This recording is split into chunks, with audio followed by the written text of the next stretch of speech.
And welcome, Hoosier Nation, to our 61st episode of the Hoosier Sound, where we are the official podcast of IndianaHQ.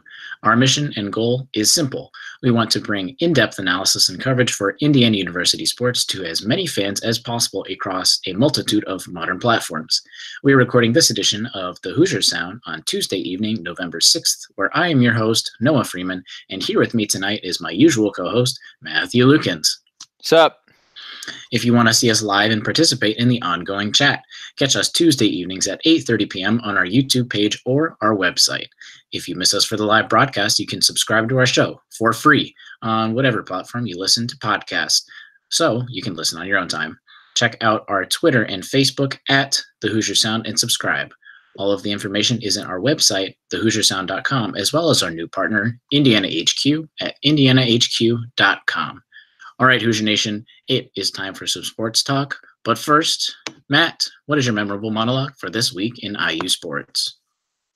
Well, seeing as I'm wearing the white shirt that I usually wear under my basketball band uniform, I think it is sufficient to say that Indiana basketball is back, folks. It's back. We have something to root for. A program that actually gets funding, a program that we can all look to and go, yes, I'm excited for sports and the sport that I am watching, and the team that I'm watching is not going to suck my soul out of my body. So I am excited that Indiana men's basketball and women's basketball is back, folks. And we here at the Hoosier Sound and IndianaHQ cannot be more happy, and there's going to be so much stuff to talk about, and I'm sure we're about to talk about the game, so I'm excited, so let's just get to it.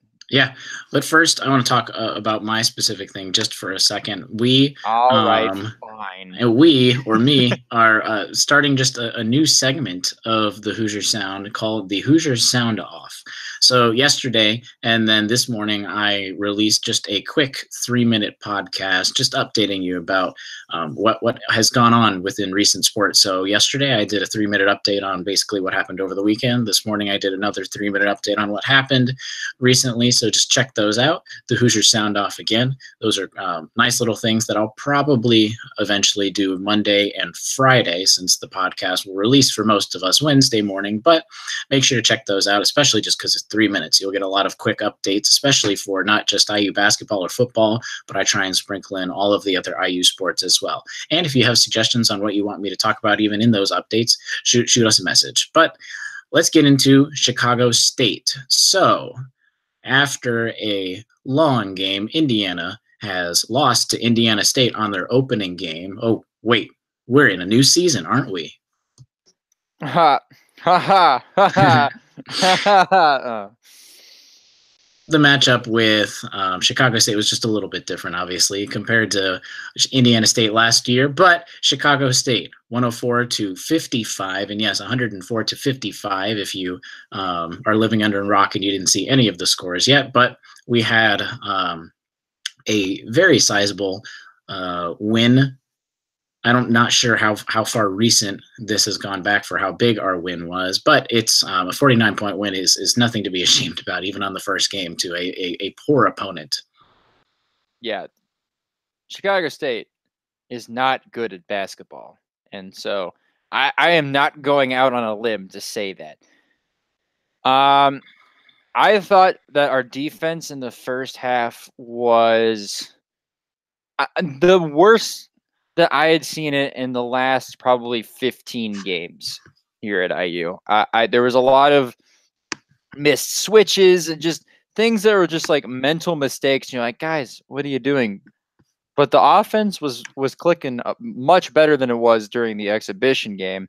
So, I mean, we can talk about the negatives, and we're going to talk about that in a little bit. But overall, just a pretty decent game in total from IU. There's definitely room to grow, though. Of course, yeah, because I think it was a lot of either some really strong stuff from certain people, and then some things that are much to be desired from a few other people. But let's kind of go into the game, maybe a little player by player, just because there are a lot of people that contributed to this team, and I think this team, that's going to be their strength, is just how they can go really far deep into the bench. But I first want to start talking about how Matt was at the game himself. That's why he was. That's why we're a little late to recording the live broadcast. You can even see him if you're on YouTube. You can see him in his basketball band attire. But the announcers, man, they really, really love talking about Romeo. They had like a 10-minute segment before the game where they talked about him. All of the announcers prepped him up and just really talked about him, especially when he started going his role in the first half. And then after they were done talking about Romeo for the first half, then they got into Rob Finney in the second half. So it was nice to see the announcers talk about these two freshmen and how much they think they can help this team moving forward. And honestly, it was so much. If I were Chicago State, I would have been a little annoyed how much these announcers were talking about these IU freshmen. But that's great to get starting to get a little more national love for freshmen on this Indiana team. Definitely. I was not able to hear the commentary, but I can tell you from being at the game, Romeo was fun to watch, guys and girls. It's going to be a fantastic time. Fantastic time. It's going to be a very wonderful time being able to watch Romeo grow. He was definitely the best player on the court tonight. We'll get to Juwan Morgan. I think Juwan Morgan had one of his worst games in a while. But 7 of 12 from the floor. He was 0 of 3 from 3, but I think he's been struggling with the 3 for a while. The last week. I don't think that's going to continue. I think the law of averages, he'll average out and he'll get around the 35% mark. But he was also 5-11 on free throws. And just another thing, I know this has nothing to do with Romeo, and it's kind of me sidetracking, but free throw shooting, not good this game. Awful. We cannot shoot 58%. A lot of the guys are rolling their eyes. They miss free throws. Romeo is rolling his eyes that he missed free throws. I don't expect him to miss 6 free throws. I don't expect him to go less than 50% on free throws again this season. And I'm sure that Archie is going to literally make them shoot like 1 million free throws in practice, or make them shoot, outside of practice free throws. But yeah, free throws. Let's get into Romeo a little more. Obviously, I think he was basically the standout player of the game. And Matt talked about how he was just really fun to watch on the court itself. I can tell even from TV, and it's not as exciting watching sitting at home on your couch compared to being in the arena yourself. But he was really fun to watch as well. I think he had definitely had a little bit of a slow start, but after that that step back, the little dribble thing, and then a little almost a fadeaway thing from the corner of the court, he really started to heat up right after that. It was about the 9:30 mark. And then he just really started to show what kind of prospect he was. He got a lot more confident. He wasn't doing some weird dribbles, because they even were showing one highlight where he dribbled between 2 defenders and almost lost the ball before passing it for a shot. But like that kind of play, even against an average Big Ten team, was going to steal that. But even after those kinds of plays, he got a little bit of his jitters out. He started to explode, because he scored 17 points in the first half. And if he played more than 2 minutes basically in the second half, his score would have been much higher. But it was nice to see Romeo start to live up to some of the hype that he was getting off, because the exhibition game, he did all right, but it wasn't like the hype that we were looking for. And of course, after this game, I think everyone's even more bullish on how we think Romeo Langford is going to do this season. Definitely. It looked like an effortless 19 points for him. And like, I had to double check after the first half. He had 17. I'm like, what? Where did the 17 points come from? He drives in the lane, gets a bucket. A lot of times he gets contact and gets the foul. We're going to get a lot of teams in foul trouble this year between him and Juwan and Rob and Devontae. Between the 4 of them driving in and getting to the rim. Also Justin Smith, by the way. Forgot Justin Smith. The 5 of them getting to the rim and getting around the rim, people are going to have to foul them, because they're going to start making some of those layups, some of those really hard layups, and they're going to demoralize teams. So again, effortless 19 from Romeo, but he didn't just do it on offense, he did it on defense as well. He locked down his guy. In the first half, there was like one or two mental lapses where he might have left, the person he was defending have an open three. But in the second half of the first half, so the second quarter of the game, basically, he kind of tightened that up, and he was one of the best defensive players on the court. You can tell that he almost has a 7-foot wingspan, and that people are like, this dude can literally contest any shot he wants. So that was great. And yeah, so we have a player that can do it on both sides of the court, which I don't remember the last time IU had a shooting guard that could do it on both sides of the ball. It's been a little while. Yeah.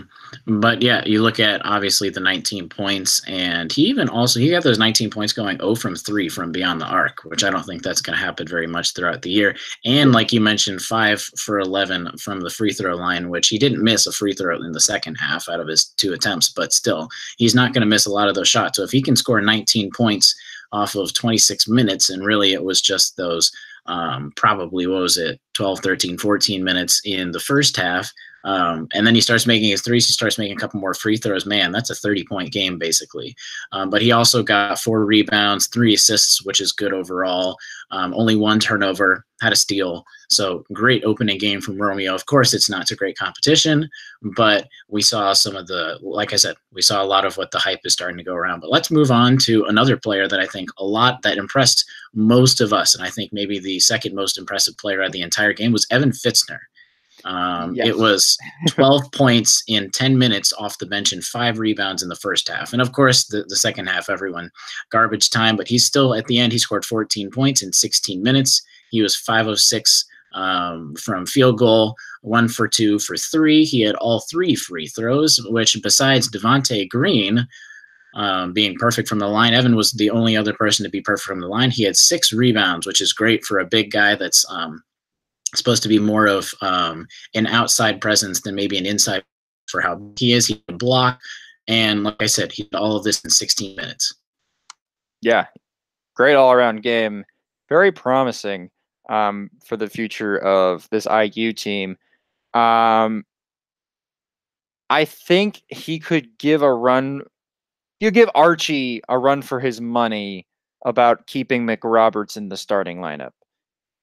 If he continues to play like this, and we're going to get to McRoberts, who had a fantastic game for McRoberts, like great game, awesome game for McRoberts. And I'm not, this is no diss to McRoberts, but Fitzner and the length he brings and the ability to let Juwan not have to guard a center makes our defense so much better. And when he was in, you could tell that the length was really giving Chicago State problems. And yeah, it's Chicago State. I understand this, but a lot of teams are going to have problems when you have a 6'10" guy, a 6'8" guy, and a 6'6" guy, all with wingspans of like around 7 feet. Like, it's just going to be hard for teams to get shots off in and around the rim. So I'm just saying. I think I'm Team Fitzner for the starting lineup, and that has nothing to do with Zach McRoberts not being great, because I'm sure we're about to talk about him because he was fantastic. Yeah, let's talk about him. Of course, 6 points, you'd think from a points perspective, that's not great. But of course, we all know that that's not his strength. But honestly, those 6 points, they were great. He only shot 2 shots. They were 2 3-pointers that went in. And so he got 6 points, but he also had 7 rebounds, 3 assists, and all in 18 minutes. He just does everything on the floor. And even like Zach McRoberts is a guy that's on the court because he doesn't do a lot of stats. But even seeing those stats, that was pretty good for 18 minutes of play. And even if you didn't see any of his on-court play, you could see that just even from some of those stats with 7 rebounds, 3 assists, he was 2 for 2 from beyond the arc, which he really nailed home those 2 opportunities that he had. He didn't miss a wide open shot. You could see he was already contributing. And yes, a plus minus is more of a flawed stat, but he's usually the guy that gets the highest plus minus one on the court. And he was definitely the guy that had the biggest plus minus for this game. Yeah, by a lot, actually. His plus minus was 36. So he definitely had the most on the court. 2 of 2 from 3, and I can tell you each shot that he took, you knew it was going in when it left his hands. And that's the confidence He knew it too. So that's the confidence that we need out of him. I didn't see him hesitate. He might have hesitated once when he had an open shot, but he made the extra pass, and it was part of it was in the flow of the offense. It wasn't him passing up the extra pass and then destroying the flow of the offense. He took the 2 shots in the flow of the offense when he should have, and he made both of them.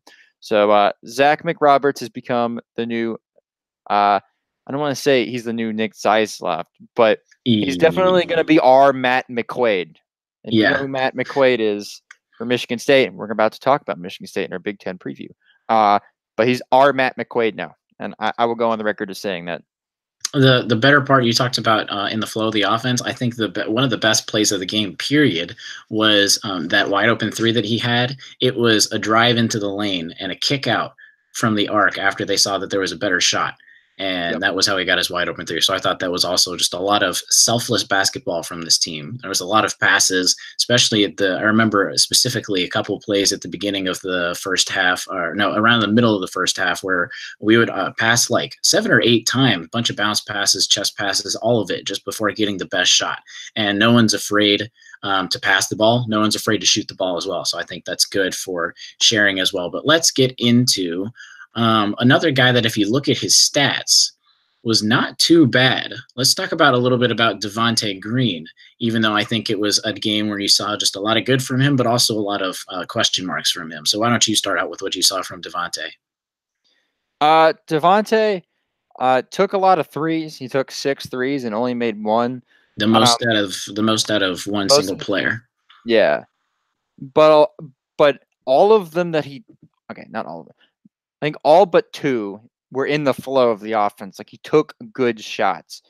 2 of them were interesting 3-pointers that he ran up after trash talking the point guard that he was playing against, and he kind of shot it in his face, and it almost went in, and it would have been great. And I think one of those threes is the half court buzzer beater that he tried to make.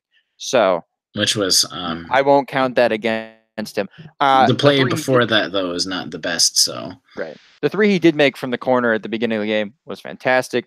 Great 3-pointer. He took it when he should have.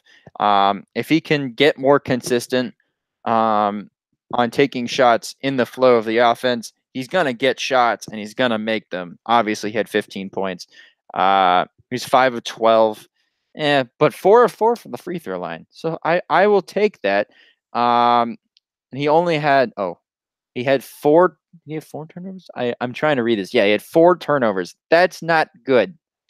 4 turnovers, but he was 4 of 4 from free throws, so I'll let it slide because free throws. I'd rather the free throws get better and the turnovers get slightly worse from last year. So yeah, and if you talk about the 5 of 12 from the line, if you take away the 1 and 6 3-point shooting, he shot 4 of 6 from 2. So that's still pretty good. So he had some good decisions and good looks. A lot of it was garbage time, though.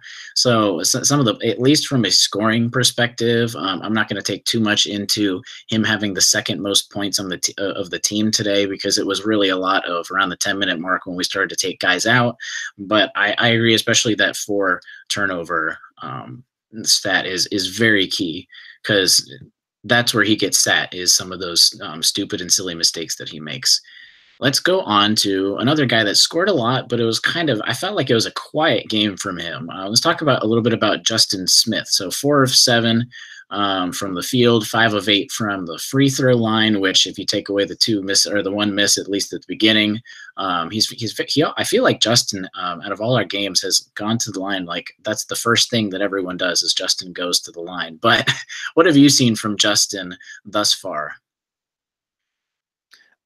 Justin was really sneaky this game. Again, another guy I looked up and was like, he has 13 points. Mm-hmm. 5 of 8 from the line. That's fine. I'll take that. 4 of 7 from the field. A lot of his baskets came from in and around the hoop. Because that's where he was the whole time. He was kind of playing the Juwan Morgan role that was last year, which was he'd start out on the perimeter, move his way into the post. Juwan, a lot this game, was on the perimeter around the 3-point line. That's why I think Juwan took. I'm trying to read this on the fly. He took 2 threes.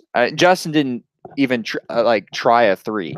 And he was trying to get out in transition, and he's going to be a weapon in transition, especially if he can finish his dunks, because he tries to dunk on everybody. And if he finished one of those, we're going to have a fantastic poster, folks. A fantastic poster. Yeah, I agree. I think the finishing is the key word from you. Justin, again, he had 13 points, but he could have had a lot, a few more, Yeah. because he just didn't finish, and he wasn't as strong as he is. He just didn't finish as much as he really could. Let's move on from Justin to a 6-point performance from Rob Finney, but I think that is not really. It doesn't tell you everything about Rob for this game, because I think everyone was just as impressed from Rob as maybe just as impressed as from Rob as we did from Romeo. I wouldn't go that far, but I thought Rob in terms was the of second best freshman that yeah, played. I meant like, By because far. obviously Rob is not going to get what Romeo does. I just mean in terms of impressing people from that perspective, because we got impressed by Romeo, we got impressed by Evan, and I think Finney really exceeded a lot of our expectations going into the first game of the season. All right, that's fair. I was surprised to see he was starting, but I think he had some of the best passes of the game. There was a no look behind the head pass to Evan Fitzner for a bucket that had half the band oohing and ahhing. And yeah, well, all in at half the Hoosier Nation oohing and yeah, ahhing. oohing and ahhing. Yeah, so he's gonna be. I was trying to tell some of the people around me, like, he's gonna be one heck of a college point guard. And it was interesting to see him and Devontae play together, because I really think they can play well together.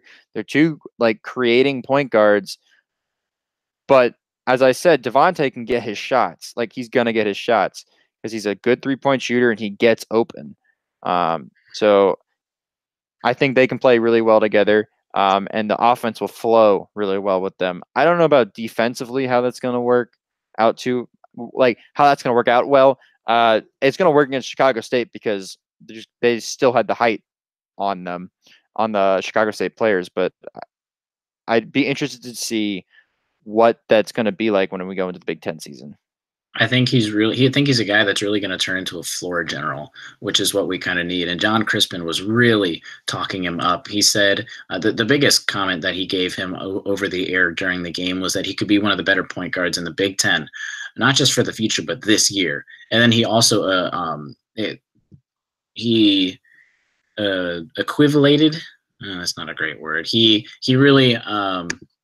That's not a great word. No, it's not. we have trouble with English sometimes on this show, so yeah. I apologize if you're a new viewer. Today's my bad English day, but he compared his what kind of player he could be to the team to Yogi Ferrell. He didn't really talk about that he was going to be exactly like Yogi, but he talked about him being that kind of 4-year guy that really means a lot to the program. Like, again, not the style of play, but more of the type of player that Indiana really latches to, a 4-year guy that's going to make a lot of noise with everyone. And I could see that happening just because everyone's really latching onto him already at the beginning of the season. So let's move. Do you have another comment? I mean, that is high praise, and that is way too much of a burden to put on a player. Yeah. So I wouldn't compare him to Yogi Ferrell yet. Now, if he keeps this up and maybe even takes the starting role by the end of this year, then maybe we can have that discussion. But as of now, that's a little risky to talk about. Yeah, well, yeah, he was very excited about Romeo seen an and exhibition Rob. and one game of him. He hasn't even had a bad game yet. Let's wait for a bad game first. And he's also been playing when everyone else has been injured, by the way. So He's kind of been playing by default. But nevertheless, he's been impressing everyone.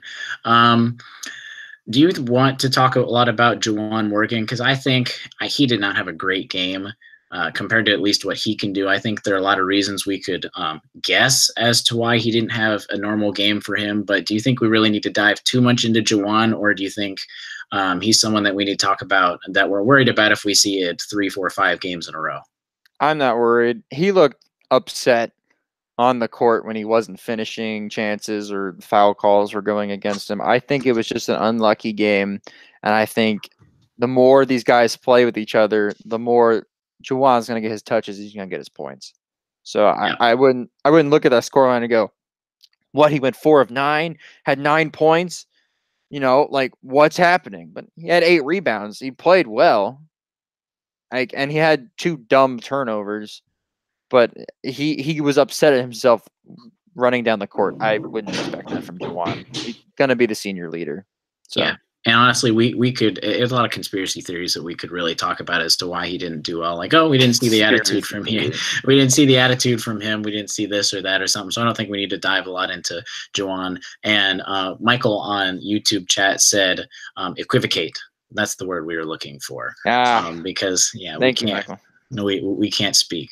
Anything you want to talk a little bit about either Duran, Demizi, Jake? Not too much from them. I think for Duran's standpoint, it was great to see him 2 for 2. So he does what he does best. Is he has that high field goal percentage. He really, if he's going to take a shot, he takes it to make it.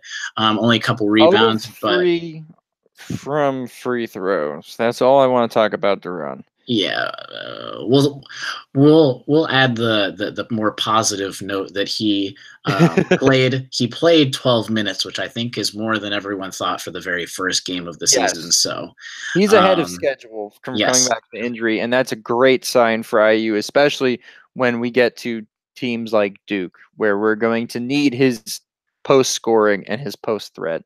Yeah, very ahead of schedule. Because also you think Achilles, that's obviously a very long process to get back, and it varies from player to player, but it very typically makes it a lot longer for those bigger players and those heavier players physically, but he's definitely ahead of schedule. Jake Forrester loved his energy. I think he's going to be one of the more odd man out when it comes to the rotation, sadly, this year, but I don't think that's necessarily bad for the future. I think him and Clifton Moore kind of be on the less amount of minutes if Archie really wants to go to a 9 or 10 set rotation. Same Demizi, I'm not sure what to think about Demizi because he comes in earlier than you might think because people were going to say that, oh, he's not going to get a lot of playing time. He might redshirt this year, which clearly after, what was it, like 5 minutes or something, he's not going to redshirt this year. But out of those 3 guys, Jake, maybe even a little bit of Clifton or Demizi, what anything, or do you think we should move on from the Chicago State game? Nah, they did some freshman things. They did some really good things. Just look out for them to maybe try to get some minutes and try to show what they can do. Yeah, and of course, this was a high-performing game, a high-scoring game. But the one stat I do want to look at is 52 rebounds from Indiana. That's more about. And we could have had more. Yeah, there was some times where we should have had more. This is a team that's going to be able to rebound. Yep. Which is good to see. Again, we have a lot of height. It was Chicago State, who's not a very big or athletic team, but again, we are rebounding compared to the opponent. Let's go on from, I think overall, this was a much more positive start to the season than last year, even though we were playing one of the worst teams in the NCAA. I think there's a lot to go off of. We can see Archie got a lot, and we mean a lot of stuff to look at and work on, and he's got a lot of things to look at and practice, but I think we're at a good step forward, and then we're going to see where we are against Montana State, and then we start this Friday, and then we really start to ratchet up the competition pretty soon. So it was good to see a lot of players in rotation, so we could start, Archie could start to get more of a solidified minutes rotation, since really we got Montana State, and then we jump right into a harder schedule.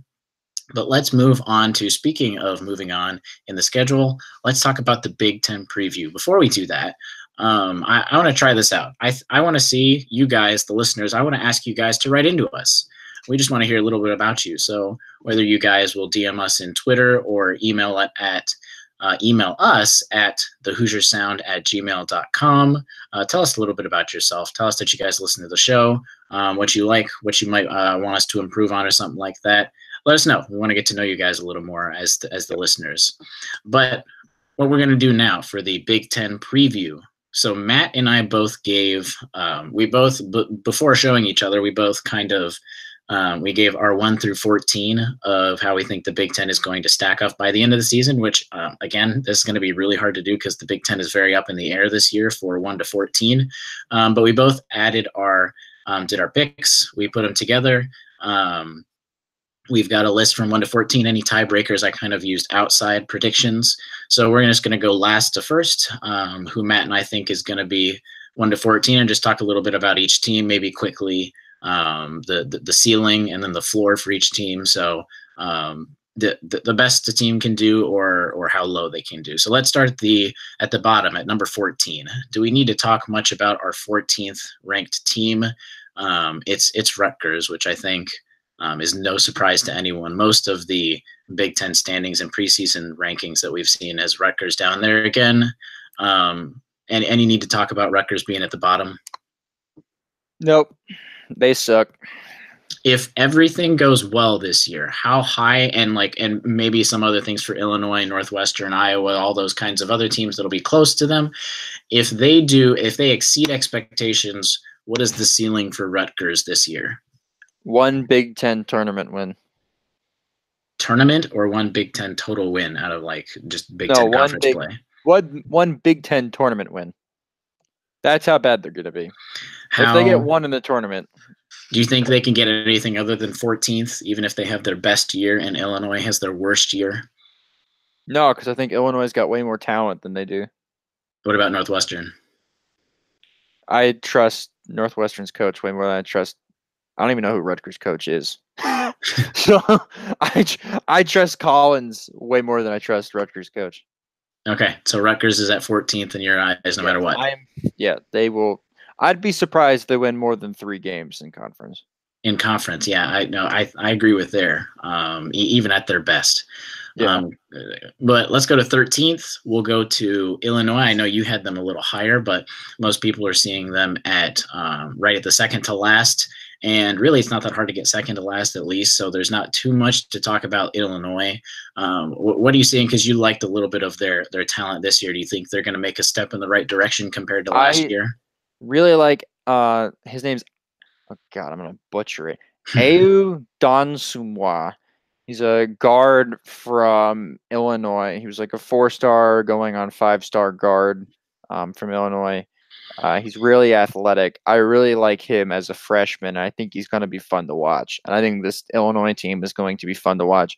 I like Brad Underwood as a coach. I thought that there's other weaker teams in the Big Ten than them. And so that's why they're up further. Honestly, 14 is Rutgers, and then from 8 to 13, you could put any of those teams at 13. I'd go, that makes sense to me. And then same thing, I think 10 to 6 is also the same kind of area where you could see a team at 10 and a team at 6 or 5th.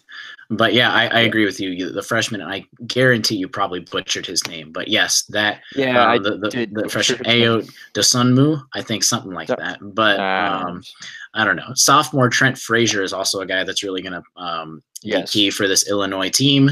Then you've also got JUCO transfer point guard Andres Feliz, which is going to be a guy that's going to need to step into a big role as a JUCO transfer for Illinois in order to win more than just the Rutgers game.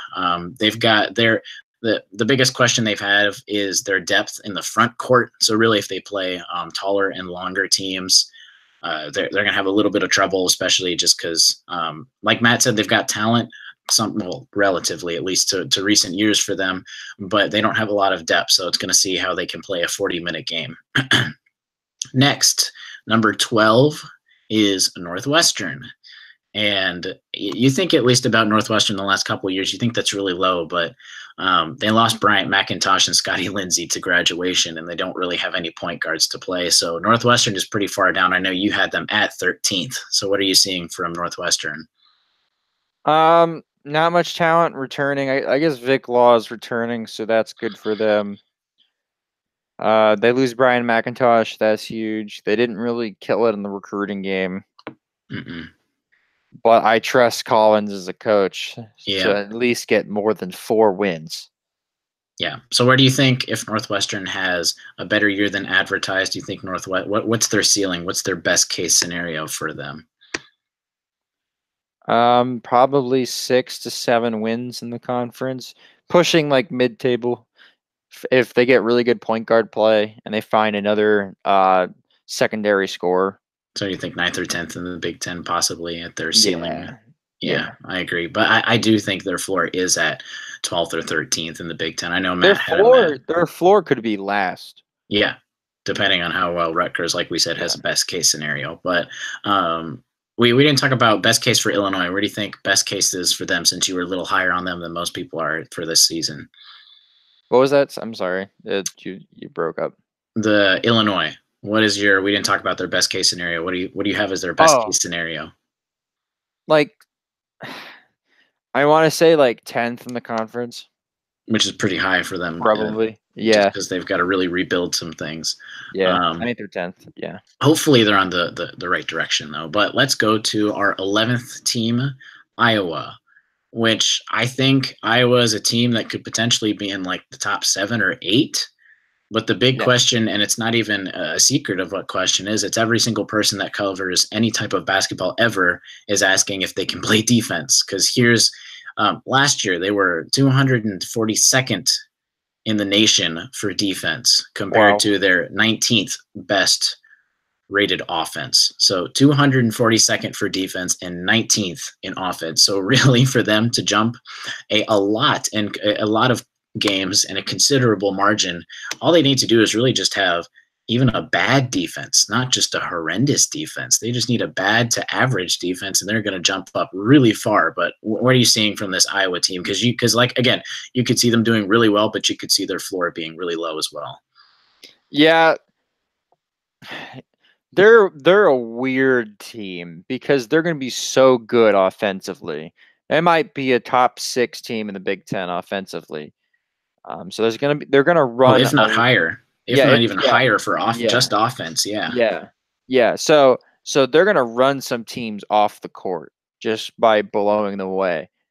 But then they're also gonna lose a bunch of games because literally the teams they come up against, like IU and Michigan State and Michigan, are just gonna tear them apart on defense. Um, So best case scenario with this team, again, I could see them finishing like 7th in the conference. If they just one of the best offensive teams in the country. And I could also see them finishing 12th in the conference because their offense doesn't click and their defense definitely isn't going to be clicking. So Yeah, and again, Michigan State just gave up 92 points to Kansas. So I guess Iowa, that's good news for even, but the top of the Big Ten against Iowa. So really, Iowa could go a lot of different directions. So like we said, we think they could go all the way as high as like 6th or 7th, but they could also be as low as 11th or even lower, depending on if they really can't play defense. I think 11th is kind of really where their floor is at, but you never know. Let's go on to our 10th team, Penn State, which this is another team that could potentially get a little higher, but I think 10th, give or take maybe 1 or 2 spots, is really about where they're going to go. I think Penn State as a team out of the rest of them is a little more not as easy, but I guess it's easier compared to some other teams to predict. They've got to replace Tony Carr and Chip Gardner, which the big one is replacing Tony Carr, which it is a tall task to do, and they're really going to have to rely on Lamar Stevens and Josh Reeves, which Josh Reeves is actually a guy from around here, and I actually played football with his brother. But those are two of the better players in the league. Of course, they're not as good as like Juwan and Romeo as a 1-2 punch, but they're a pretty decent 1-2 punch between Stevens and Reeves. So what are you seeing from Penn State? I think you had them,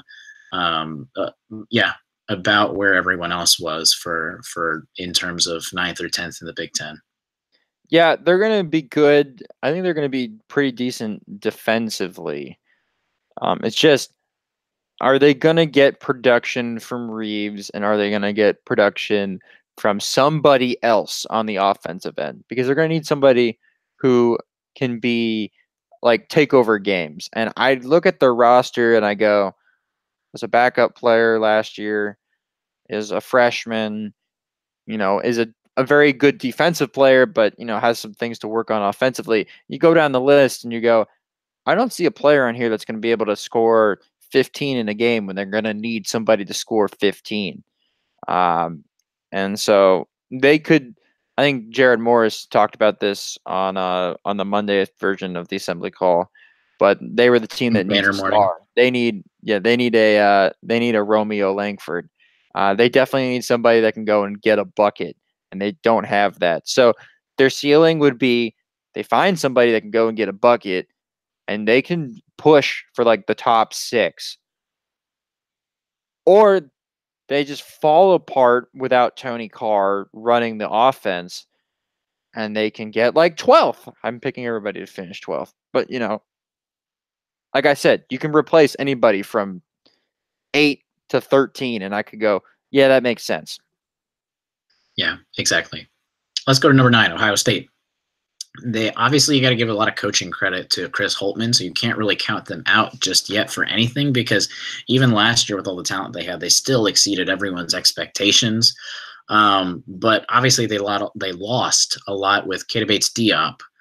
Caleb Wesson and CJ Jackson are going to have to lead this team. But again, I think Ohio State could get 5th, 6th, 7th in the Big Ten, but they could also go down pretty far. I think you had them actually a lot farther down than most people had. You had them actually finishing 11th in the Big Ten. Yeah. So what are you seeing from Ohio State taking at least what will seem like from a bigger perspective, a nosedive in the Big Ten, but really it's just going to kind of be Chris Holtmann's first rebuilding year. So what are you seeing from Ohio State?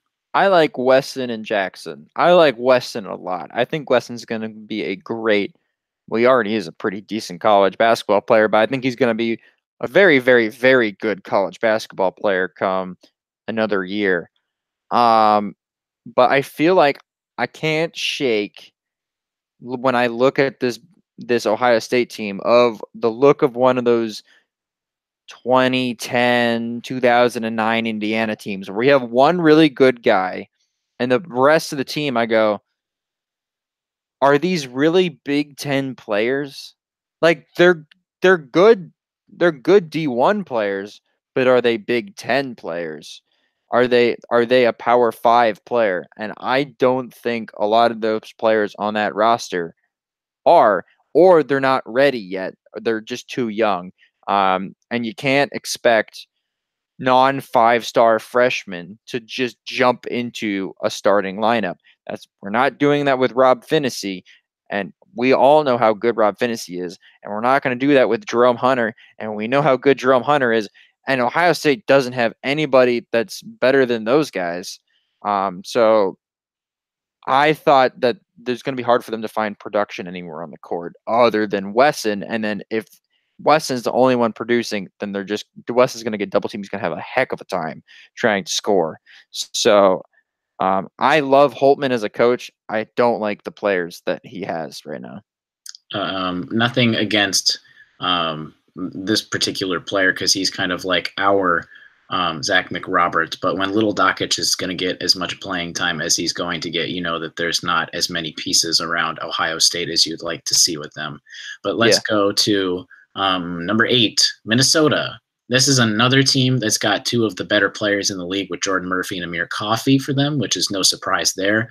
But after that, there's a pretty significant drop. They're banking on a lot of leaps forward from everyone else, basically, to be successful this year. This is another team that you could see going all the way down to 11th in the Big Ten, but getting up to like 6th kind of as well. 6. So we just potentially, I didn't have them there, but I've seen a few people seeing them all the way up there. I think that's what I mean. Minnesota's just a big question mark, depending on how.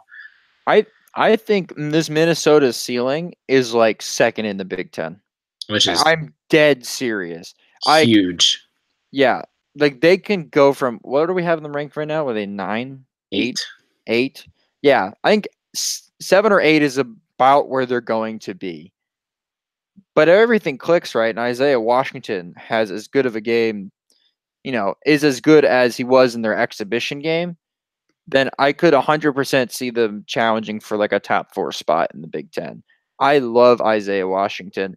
Of course, if you don't know who Isaiah Washington is, he is the founder of Jelly Fam. When they do the fancy layups, he's that guy. He's a very good finisher around the rim, no kidding.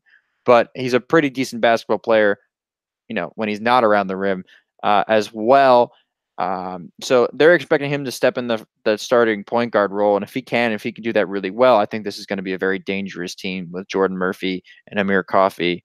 And I forget the other guy because I'm talking good about Minnesota, and I forget the one guy. He just got injured, and I can't remember his name, but he's also going to be very decent as well.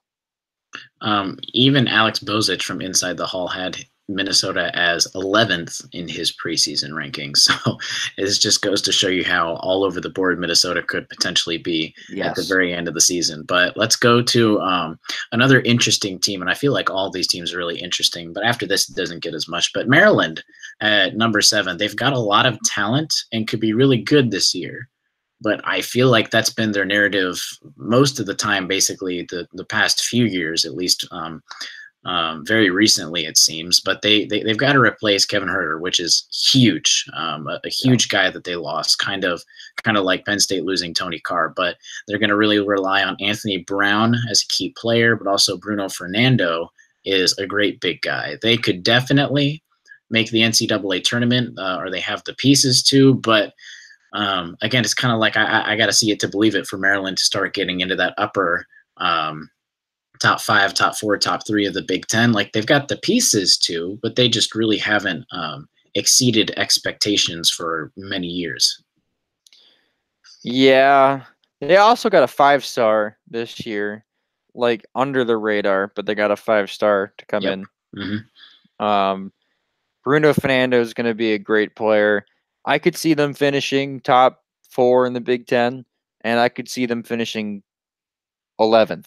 So, yeah, that's because yeah, we just because you always see what talent they have, you just never know how they're actually going to use it and finish on the Anthony Cohen, their point guard, is fantastic. He's a great point guard. I would love to have him here at IU. He's fun to watch. He gets people involved. He has a tendency to turn the ball over every once in a while, but like, what other college point guards don't do that? So he's one of the players that, like, if I look around at the Big Ten team, like, I really wish IU had him. So watch Anthony Cowan. He's fun, and hopefully they beat the heck out of Purdue twice. Whoops, did I say that? I bet. The next 6 teams are a little more chalk. I think they're the floor and ceiling is a little limited compared to the rest of them, because like we talked about, Maryland could be a top 4, but they could also be at the bottom 12. I think a lot of these teams are going to stay around here, give or take 1 or 2, not really give or take 3 or 4 or 5. But at 6, which is I think about where I've seen most people have them, is Purdue, which I think really you got to give them a lot of credit just because of Carson Edwards. He's such a good player that he alone can really get them into the top half of the league, without much of anyone else. Let me finish my thought. But they're really going to need Matt Harms and Nogel Eastern to really step into roles that they might not be ready for, because Purdue is obviously replacing a lot of pieces. So I'm not sure how many big splashes they're going to be able to make. I had my epiphany. It was Eric Curry from Minnesota. So, folks, I do know what I'm talking about when I'm talking about people. Shout out to my dad who messaged me that. But anyways, I do know what I'm talking about. Eric 10 Curry minutes later from Minnesota. Yes, it happens. Okay, it just happens. But anyways, back to Purdue. Carson Edwards. Do we really have to talk about him that much? No. Mm-hmm. Evan Boudoir. I don't know how you pronounce his last name. Matt and the pronunciations tonight is amazing. Everybody who knows anything about French just turned off the podcast right now and we're like, this guy's an idiot. Anyways, he's transferred from Yale. Transfer from Yale. I almost said Princeton, and that would have been bad. But he's a transfer from Yale. He averaged like 19 points a game there. I don't think he's going to average 19 points a game in the Big Ten. He might average around 10 points a game in the Big Ten, and he's a very good college player. You'll hear me say that a lot about players, and that means that they're not going to do very well in the NBA.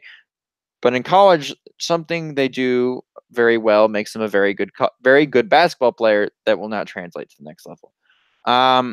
So shout out One Shining Podcast, because they were talking about that this week as well. Anyways, but yeah, they're gonna have to find somebody to play that second guard spot next to Carson Edwards. Who that's going to be, I have no idea. But if they find somebody who can decently play guard next to Carson Edwards, I could see this team finishing third in the Big Ten. But I could also see this team finishing eighth in the Big Ten because it's just Carson Edwards and they're not really getting much production from anybody else, and they're having a hard time meshing together. And it was not Yale. Sometimes you got to check your stats before saying it, man. It was Dartmouth. Wasn't Yale? Dartmouth. I'm sorry, it was an Ivy League school. My bad. Jeez.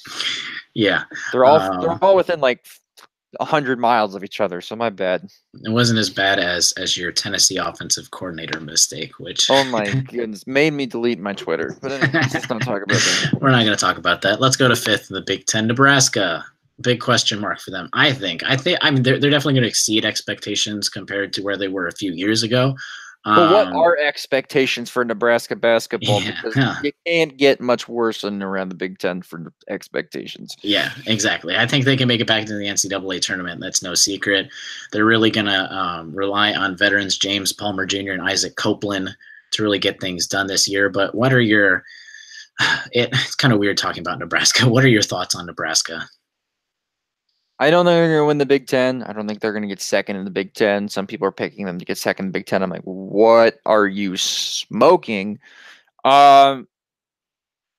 Fourth is probably their ceiling.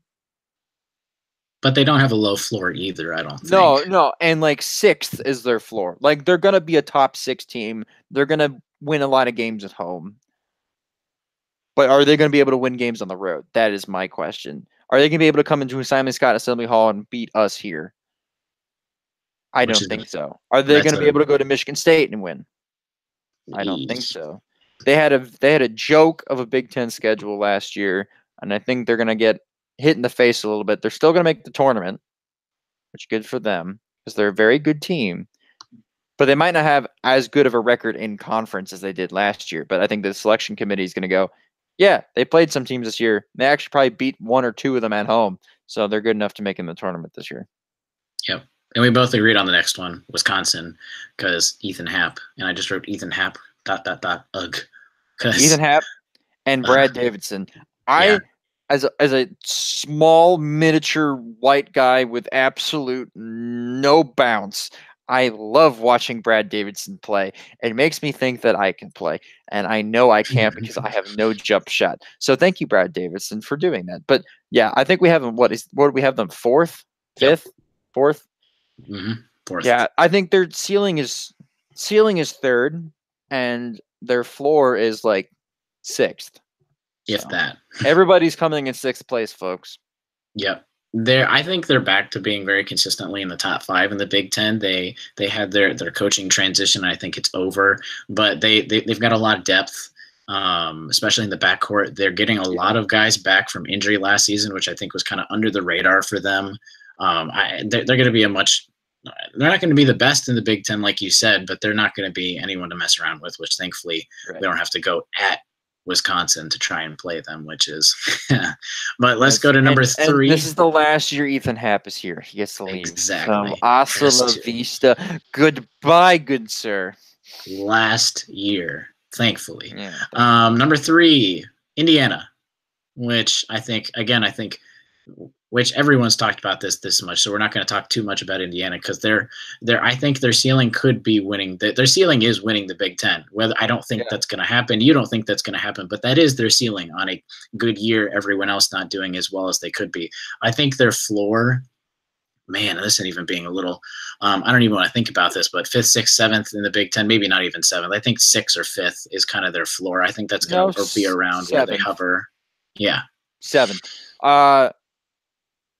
I could see a version of this team where one of Romeo or Jawan picks up that I word that we don't like to talk about and is out for a long portion of time, and nobody else on the team steps up. And so we just end up being a very mid-table team with 1 or 2 very good players and a bunch of players that can come in and play, and we keep a lot of games close, but nobody's going to be able to go and get us a bucket when we really need it from the back court or the front court, depending on who picks up that I word. Which it took me a second to figure out what he was talking about, folks. He means injury. Yeah, but I'm not speaking it into existence. So yeah. All right. that word will stay off of my tongue. Anyways, then I could see a place where we get healthy. Jerome Hunter ends up being that top 50 recruit that he's supposed to be. Zach McRoberts is more confident from the 3-point line. Deron Davis comes in and gets us really good minutes off the bench. And Evan Fitzner, it plays like he did tonight. And we win the Big Ten. And we're like a 2 or 3 seed going into the NCAA tournament. Everyone turned the podcast off when we talked about 5th, 6th, and 7th of the Big Ten, and they were just like turning it back on subscribe when we talked about first in the Big Ten. Yeah. Again, this first is floor Big Ten, 2 or 3 possible Final Four team. So oh geez, man, holy man! All right, let's dial it back for a second. I'm talking the ceiling, the absolute. I am. The ceiling is the floor, folks. The ceiling is the roof, Matt. It's the roof. The ceiling is the roof. Yes. The great. You know what? I'm toast right now. Don't even. So am I. I can't English. You can't pronounce names or do metaphors, or not even metaphors. It was just quoting other people. Yeah. Quoting the goat. Right. We need to move on to Michigan as number 2, which I know you had them as number 3, but I think the next two are interchangeable because, of course, if we said Michigan is number 2, Michigan State's number 1, which again, I think either of those two schools could get number 1, but those two schools could get 2, 3, or maybe even 4, depending on how they play. So at least with Michigan, of course, it's going to be hard for them to really replace everything that they lost. But it just goes to show how uncertain the Big Ten is this year with them being preseason ranked at the top of the league. Because, of course, they lost Muhammad Ali, Abdul Rahman, Duncan Robinson, and Mo Wagner.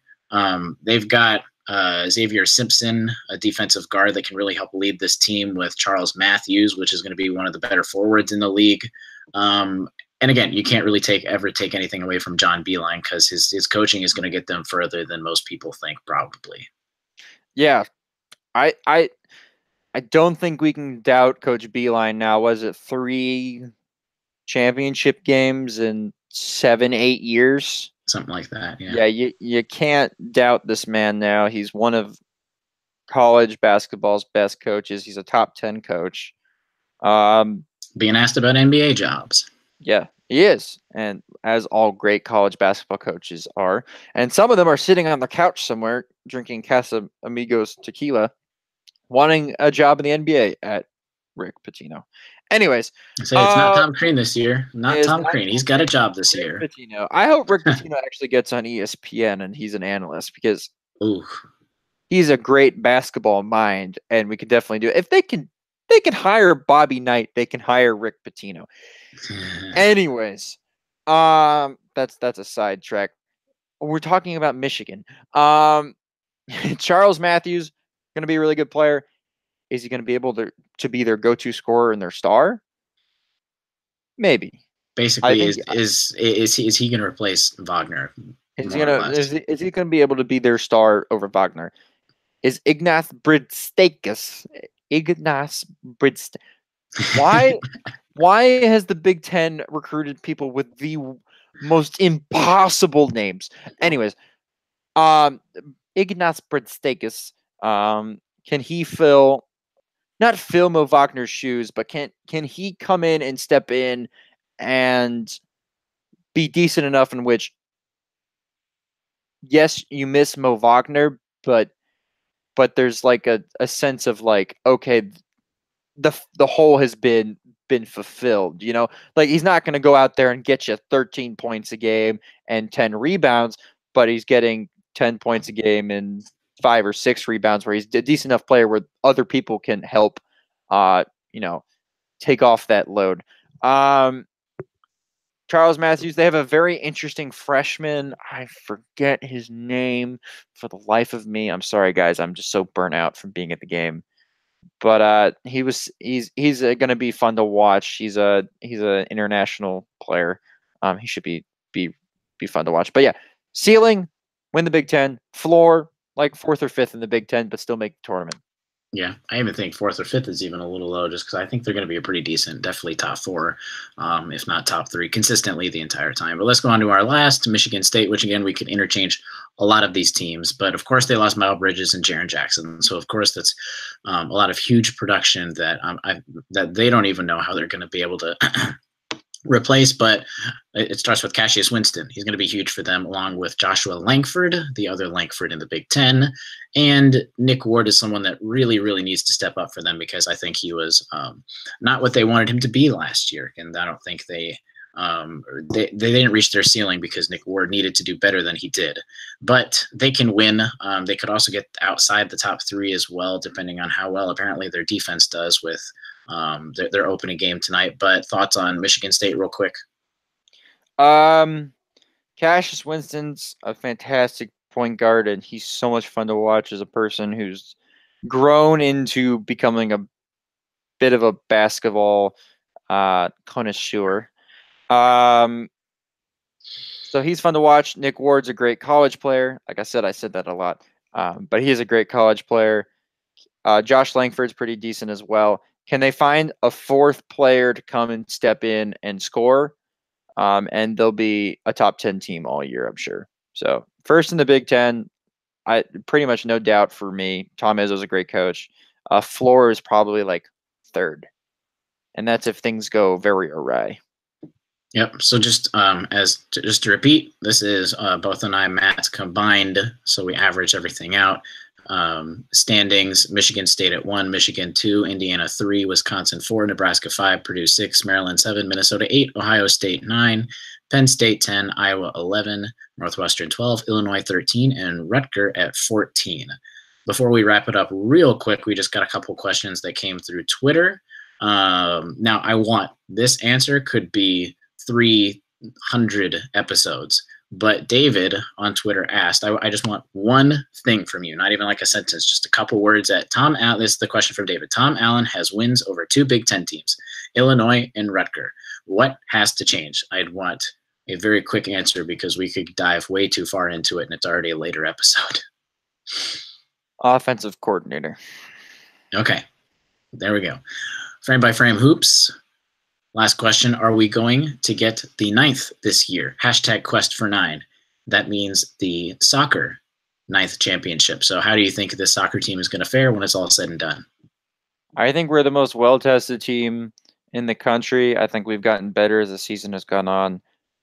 I'm banking on us. I got my hopes up. I think this is the year we get the 9th. You would bet some money on it, is what you're basically saying. I would bet a small amount of money on it. A small amount of money. 50 cents to the Indiana men's soccer team. I think you said it the best with we are the most well-tested team, just the amount of ranked teams that we've had to play. And yeah, and it's not even being a homer. I just think they've been the most tested, and really they should be number 1 in the country. They've just played a bajillion top 5, not even ranked opponents, top 5 opponents. And they, of course, are going to get a loss or 2 in there. But I've got a lot of hope for this year, especially how they're a better team than last year, and they went to the championship last year. So #Q4 9. I hope that hashtag goes away very soon.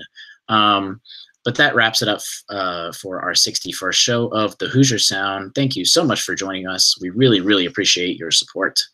Make sure to stay tuned through updates on Twitter at the Hoosier Sound. Subscribe to us on YouTube or however you listen to podcasts, and visit our website, thehoosiersound.com, to find all of our information in one place. You can also go over to IndianaHQ.com, our partner, because they are starting to put out a lot of good work, and we got media credentialed. So we're starting to get some good stuff out there. As always, send us your questions as the audience. So be sure to comment, chat, or send us a message at thehoosiersound@gmail.com. What question do you have? We'll get them on our next episode. Lastly, if you enjoy our show, leave us a review, tell a friend, share our links. Your support really helps us grow this podcast and reach more passionate IU fans. But as always, thank you for listening, Hoosier Nation, and we'll see you next time. Peace.